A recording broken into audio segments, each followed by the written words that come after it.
پہلا گناہ اللہ تعالیٰ کے ساتھ کسی کو شریک کرنا ہے۔ سب سے بڑا گناہ شرک ہے۔ اللہ تعالیٰ نے سورۃ النساء میں ارشاد فرمایا، ترجمہ، کہ شرک کو اللہ تعالیٰ معاف نہیں کرے گا، شرک کے علاوہ دوسرے گناہوں کو چاہے گا تو معاف کر دے گا، اور جس نے شرک کیا اس نے بہت بڑا گناہ کیا۔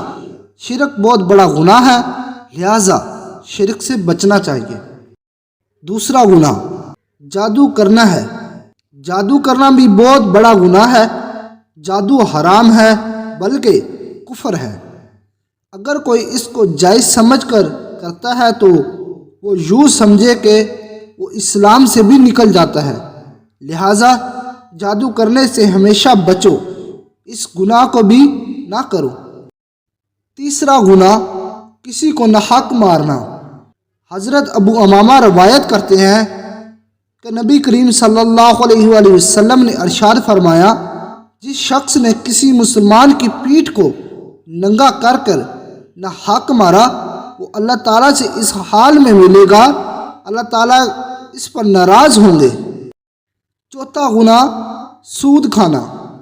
قرآن پاک میں اللہ تعالیٰ فرماتے ہیں، جو لوگ سود کھاتے ہیں تو کل قیامت کے دن قبروں میں اس شخص کی طرح اٹھیں گے جیسے کسی کو جن بھوت نے لپٹ کر پاگل بنا دیا ہو۔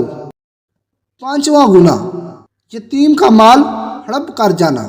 کسی کا حق نہ مارو کیونکہ اللہ تعالیٰ کا انصاف بہت سخت ہے، لہٰذا کسی یتیم کا مال کبھی بھی ہڑپ نہ کرنا۔ چھٹا گناہ میدان جہاد سے بھاگ جانا۔ اور ساتواں گناہ نیک عورت پر تہمت لگانا۔ سورۃ نور سورۃ نمبر 24 آیت نمبر 4 پڑھیے۔ ترجمہ، وہ لوگ جو پاک دامن عورت یا پاک صاف عورت پر الزام لگا دیتے ہیں حالانکہ وہ اچھی نیک گھرانے کی عورت ہے، پردے والی ہے، نماز روزہ کرنے والی ہے۔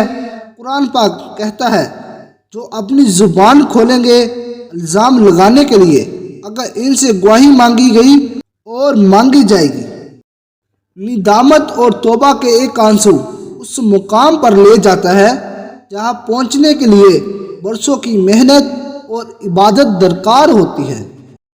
اگر تمہارے درمیان ایک دوسرے کے گناہ ظاہر ہو جائیں تو تم ایک دوسرے کو دفن بھی نہ کرتے۔